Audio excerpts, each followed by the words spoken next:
কারণ ওই বেচারা চিন্তা করলো যে আমি এখন 20,000 টাকার বকিয়া বাজার না করি তো উপায় নাই, কারণ 20 গা মহিলা আইব আমার মেয়ের এঙ্গেজে, তো 20টাকে যদি আমি 20টা কাপড় দিই, একটা কাপড় যদি 1000 টাকা করি হয়, তো 20,000 টাকার একটা বিশাল চাপ আমার উপরে, ঠিক না ঠিক?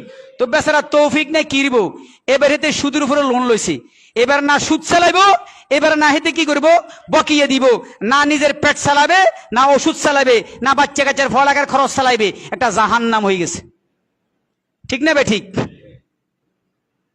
এই জন্য এত ওয়াজ, তারপরে গায়ে হলুদ বন্ধ হবে না, প্যাকেজ বন্ধ হবে না, এঙ্গেজ বন্ধ হবে না, জোর করি বৈরাত খান বন্ধ হবে না।